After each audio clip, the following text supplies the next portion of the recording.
Anael. Intervenção do arcanjo da relação e do amor. Os mundos da luz, e mesmo da terceira dimensão unificada, tomam parte em um nível de harmonia do que vocês chamam de beleza, muito além do que vocês podem alcançar, sentir e experimentar em meio a esse mundo. Questão: é verdade que durante a cremação, o canal Sushumna queimaria muito rápido e perderia todas as suas memórias, o que retornaria, de fato, a uma vida que não conta? Bem-amado, se todas as memórias tivessem a capacidade, efetivamente, para desaparecer deste modo, todas as almas estariam liberadas desta ilusão. Não haveria mais necessidade de reencarnação. Entretanto, as regras, que certamente puderam existir em dados momentos de sua história passada, hoje, não têm mais qualquer sentido. Os laços entre o corpo e a alma tornaram-se menos pesados do que eram anteriormente. Assim, as almas que se liberam desse corpo há alguns anos, não estão mais sujeitas às leis do karma. Elas esperam, em espaços intermediários, a fim de viver de acordo com sua transição, de reviver em terceira dimensão unificada ou em quinta dimensão. Não há, portanto, preocupação em relação a isso. Questão: o que fazer quando sentimos reatividade em relação a uma outra pessoa? Bem-amado, é preciso bem compreender que esse tipo de perturbação apenas pode se manifestar se existir, em você mesmo, uma falha correspondente a isso. Então, perder o alinhamento em razão disso é certamente uma forma de aprendizado na persistência do alinhamento, quaisquer que sejam as circunstâncias exteriores. Há, nesse nível, o real aprendizado, uma real experiência que permite procurar manter seu estado de ser, o estado de ser que não pode, em qualquer caso, estar sensível às circunstâncias exteriores. Obviamente, isso é concebido como um obstáculo, um embaraço, e isso necessita de entrar cada vez mais profundamente no estado de ser e no alinhamento. Existe um espaço onde as perturbações exteriores, quaisquer que sejam, do domínio sonoro, do domínio vibratório ou do domínio astral, planetário ou outros, devem se tornar e irão se tornar, se você quiser persistir no nível do estado de ser, totalmente indolores e ineficientes. Vocês devem portanto fazer o aprendizado do que os incomodam, a fim de não mais serem incomodados. De fato, se seu estado de ser e seu estado de consciência de alinhamento e de ajustamento com seu ser interior se desestabilizar e existir uma perturbação de ambiente, como vocês farão para manter esse estado, quando perturbações de ordem muito mais intensa surgirem em seu ambiente? Isso é feito para permitir-lhes viver o aprendizado, não a insensibilidade, mas a não interação com o ambiente que será necessário. Questão: como atrair a abundância? A abundância se cria na própria existência. A abundância é exatamente o necessário ao seu equilíbrio. Para isso, alguns seres têm necessidade de viver a estabilidade de seu ser interior para ali compreender que eles irão se tornar muito rapidamente independentes das circunstâncias exteriores. O que está agora presente entre vocês é chamado de tempos reduzidos. Durante esses tempos reduzidos, alguns seres têm desafios específicos. Alguns têm desafios em relação ao lugar, outros têm desafios em relação ao dinheiro, outros têm desafios, enfim, com a imobilidade ou com o excesso de movimento, como foi dito. Assim, cada um se encontra no reajuste dos últimos obstáculos para viver o estado de ser. Questão: é normal ter, nesse momento, problemas de saúde, de estados infecciosos? Vocês estão em um período onde os fenômenos que qualificam de infecciosos estão ligados às vibrações existentes, ou apenas pelo clima, ou apenas pelas condições elétricas e eletromagnéticas existentes em meio à sua densidade. O período é propício, efetivamente, devido às influências astrais e cósmicas e às influências solares, para viver uma série de desarranjos. Entretanto, esses desarranjos não irão afetá-los além da conta. Eles são também um engajamento para restituí-los, o máximo possível, ao seu estado de ser, a fim de permitir-lhes ter uma vibração que irá se situar amplamente acima da gama de frequências ligadas à dualidade e à doença. Entretanto, alguns de vocês têm também coisas a eliminar que correspondem a este período e aos reajustes necessários em relação ao estado de ser. Questão: pode nos dar os nomes dos canais que os acolhem? Realmente, não me compete revelar isso. O princípio da unidade não permite, para um arcanjo revelar, em sua densidade, o que seria para vocês uma prova da dualidade. Sua relação com os planos multidimensionais os faz, pelo princípio de atração e ressonância, encontrar o que deve ser encontrado. Obviamente, o arcanjo Miguel, como é o mais conhecido a intervir em sua dimensão há milhares de anos, tem vários canais e muitas vozes, cada um tendo funções específicas e por vezes muito diferentes. A diferença se faz unicamente pela capacidade daquele que vocês chamam de canal, de médium, para deixar penetrar suas estruturas pela maior quantidade de luz e de vibração vinda desse contato. Obviamente, a personalidade desse canal, do médium, pode interferir porque, de todo modo, as palavras que escolhemos são oriundas da capacidade vibratória que captamos no cérebro. Como sabem, alguns arcanjos têm muita dificuldade de se exprimir por palavras, mesmo nos canais mais puros. Assim é o caso do arcanjo Metatron, cuja linguagem vibratória está extremamente afastada do que vocês chamam de palavras. Dessa maneira, cada vez mais, através de seus contatos com os diferentes canais ou médiums, o importante não é saber se é legítimo ou verdadeiro ou falso. O importante é vibrar e sentir a vibração e a quintessência. A verdade está aí, e em nenhum outro lugar. Questão: existe outro planeta tão belo como o nosso? Muito mais belo. Vocês não estão no auge da criação. Vocês estão em um planeta falsificado onde tudo foi deformado e encoberto. Vocês têm apenas o reflexo da verdade. Os mundos da luz, e mesmo da terceira dimensão unificada, tomam parte em um nível de harmonia do que vocês chamam de beleza, muito além do que vocês podem alcançar, sentir e experimentar em meio a esse mundo. Questão: eu sinto, depois de alguns protocolos, queimações ou dores. É normal? Há uma relação entre a ativação do que eu lhes dei, Alfa, Ômega, e Kinuk, com a capacidade, nova, para muitos de vocês, para penetrar esferas que até agora lhes eram desconhecidas. Entretanto, isso se faz por vezes por fenômenos que vocês qualificam de dolorosos, porque há atritos e ressonâncias que se criam nesse nível. Entretanto, não precisam se inquietar. Isso não é o sofrimento de uma patologia. Isso é simplesmente a aplicação de novos processos que, por vezes, produzem mais atritos do que outros.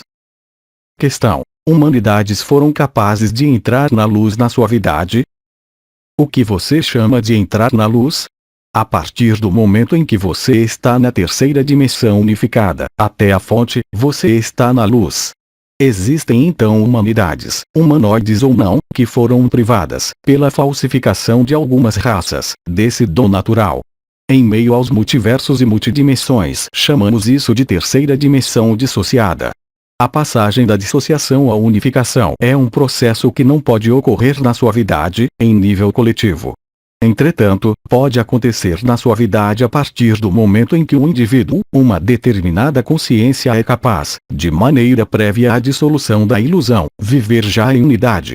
Da distância que existe entre a personalidade e o estado de ser, quanto maior for esta distância, maior é o sofrimento.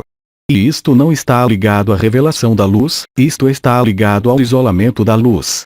Isto está ligado à recusa ou ao não reconhecimento da luz, de algumas almas e de alguns caminhos. Questão: foi dito que a fonte decidiu colocar fim à experiência da dualidade? Completamente. Questão: mas que aqueles que desejassem prosseguir a experiência teriam a liberdade? Existirá, temporariamente, e, certamente, no nível temporal de sua dimensão, muito menos longo, onde as almas, algumas almas, poderão estar dentro de um ou dois sistemas solares, fechados, como em gestação nesta ilusão. Entretanto, de maneira geral, o conjunto dos multiversos e multidimensões que foram dissociados termina, totalmente. Não há discrepância nem contradição. A fonte decidiu acabar com a experiência em escala global, eu diria. Entretanto, existem casos em que algumas almas têm necessidade, ainda, de uma gestação e de um isolamento um pouco maior, antes de reencontrar sua dimensão inicial. Isso se refere a poucas almas relativamente à multidão de almas existentes, aprisionadas nesta dimensão. Questão: isso corresponde, se eu ousar dizer, a um perfil de almas específico? Não, absolutamente não. Questão: isso poderia corresponder aos 1000 anos de que fala o Apocalipse? Sim. Questão: quando estamos em contato, individualmente, com intervenientes de outros planos, como saber se nos levam para a unidade ou se nos mantém, de preferência, na dualidade? Duas respostas. Princípio de ressonância e de atração. Vocês mesmos estão sinceramente no caminho para a unidade? Segunda resposta. Os planos da unidade, os planos da luz vibral autêntica, manifestam-se, de uma maneira ou de outra, em meio às dimensões que são, em vocês, as mais etéreas. Fazem isso trazendo-lhes um suplemento de consciência ou suplemento de alma. Eles seguem no sentido da humildade e da simplificação. Eles seguem no sentido de um crescimento de sua luz interior, ao passo que o que participa da falsificação e que não está então ligado à luz autêntica nesses planos intermediários, irá lhes retirar a energia da consciência, alterando então sua consciência no sentido de uma redução de sua taxa vibratória. Dessa maneira, então, estar em contato com um ser da luz autêntica deve lhes trazer e lhes insuflar um suplemento de alegria interior, o que é impossível como uma entidade pertencente a um mundo astral, ainda que esses conhecimentos possam ser temíveis de legitimidade, no nível desses mundos intermediários.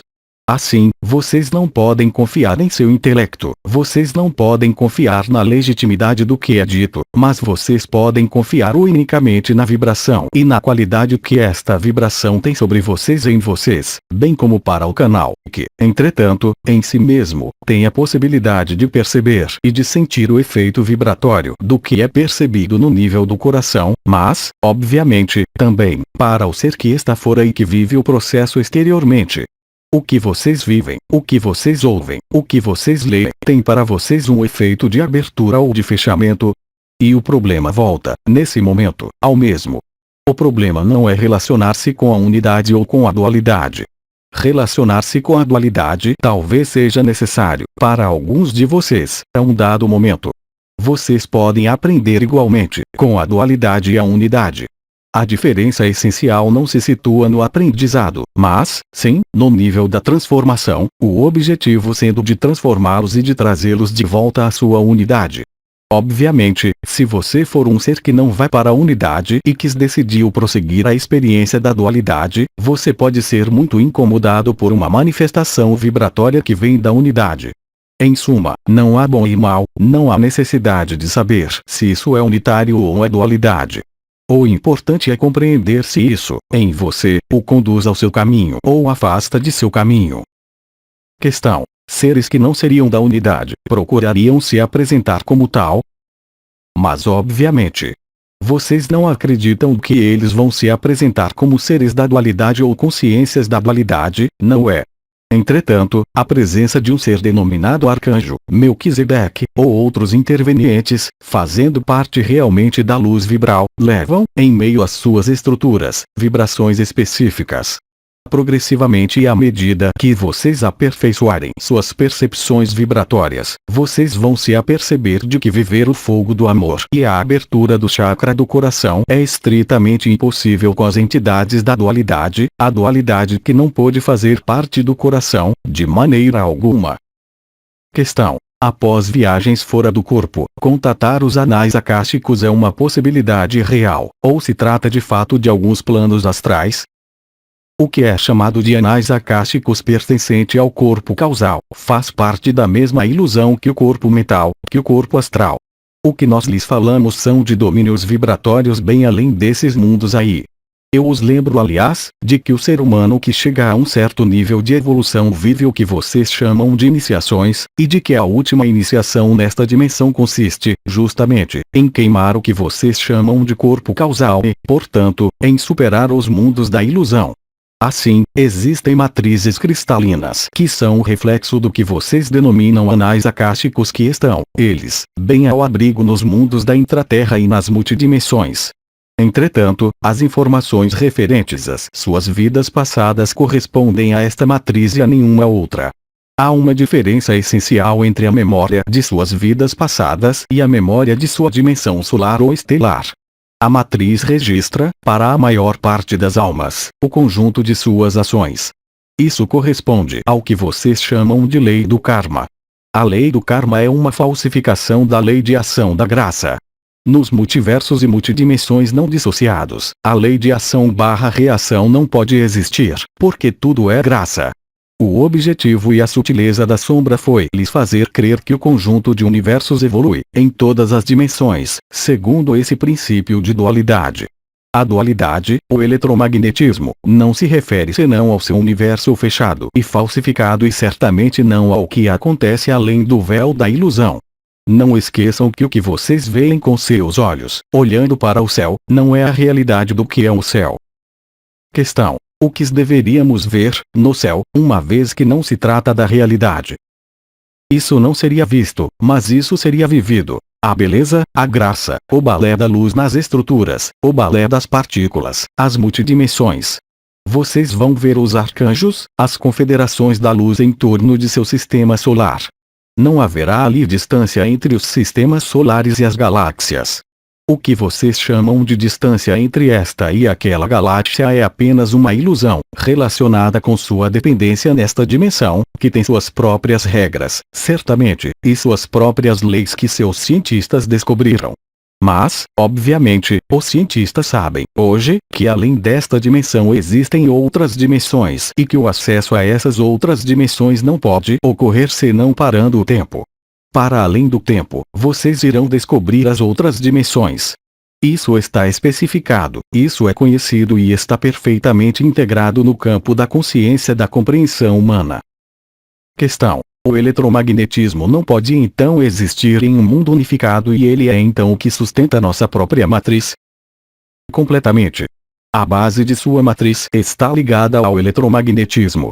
O que vocês observam, mesmo nas estrelas, o que vocês chamam de buraco negro, o que chamam de jogo do eletromagnetismo, além das forças gravitacionais, é apenas o que vocês creem.